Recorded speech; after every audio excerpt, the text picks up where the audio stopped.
ایک مرتبہ ہم شریف 3 مرتبہ سورۃ اخلاص پڑھ لیں اور دعا کے لیے علامہ ڈاکٹر عبدالرزاق شائخ صاحب، قاضی غلام ابوبکر صاحب تشریف فرما ہے تو آگے آ جائیں۔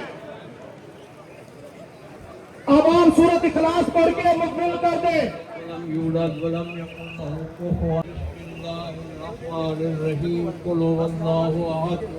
آرام سے دعا مانگے، دھکے نہ دے بھائی، مہربانی کریں۔ اللهم صل على سيدنا محمد وعلى آل سيدنا مولانا اللہ آمین وبارک وسلم۔ یا رب العالمین، جو تو نے مجھے توفیق دی ہے، اللہ آمین۔ پڑھے ہیں جن احباب نے پڑھ بھائی دھکے نہ دے، دھکے نہ دے۔ اس کلام کا ثواب اپنے محبوب علیہ السلام کی بارگاہ اقدس میں پیش کرتے ہیں، انہیں پھیلا دے۔ آپ کے بعد آپ کے وسیلہ مقدس سے محبوب علیہ السلام کے صحابہ کرام، صحابہ خلفائے راشدین، صحابہ کرام، حسنین کریمین، ان کے شیخین، نبی پاک علیہ السلام کے ان کی بخشش فرما، ان کی قبر کو منور فرما، ان کی قبر کو روشن فرما، ان کی قبر کو جنت کا باغ بنا دے، ان کی قبر کو بقائے نور بنا دے۔ نقیرین کے ہر سوال کے صحیح جواب دینے کی انہیں توفیق عطا فرما۔ جب آپ صلی اللہ تعالی وسلم جلوہ نما ہوں، حضور علیہ السلام کی نے ان سب کو سر جمیل کی توفیق عطا فرما، ان کی زندگیاں دراز فرما، ان کی زندگیاں دراز فرما، ان کو اپنی امان اور پناہ میں رکھ، انہیں اپنے سائے کے، اپنے والد گرامی کے سائے کے فراق کے جو دل نے نصیب ہوا اور حاصل ہوا ہے، یا اللہ انہیں سبھی کی توفیق دے، انہیں ہمت کرنے کی توفیق دے، ان کو حوصلہ عطا فرما، ان کو ہمت عطا فرما، ہم سب کے دعاؤں کو ملک صاحب کے حق میں قبول و منظور فرما۔ آمین اللہم صلی وسلم بارک علی محمد وعلی احباب دھکے نہ دیں، احباب دھکے نہ دیں، احباب دھکے دینے سے گریز کریں۔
چلو بالو تارے کے رستہ چھوڑ دو، رستہ چھوڑ دو۔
تھوڑا ٹورو تو ساتھ ٹورو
अरे क्या दिखे सोच ना रखो देखो तो सही तो पाकिस्तानी आवाम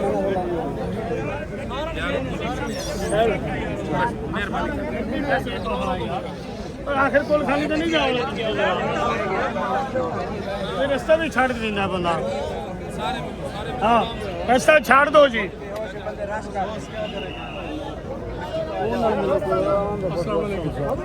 हाँ भाईजान दिल से बैग नहीं धक्के ना यार ऐसा ना कर धक्के ना लो धक्के ना लो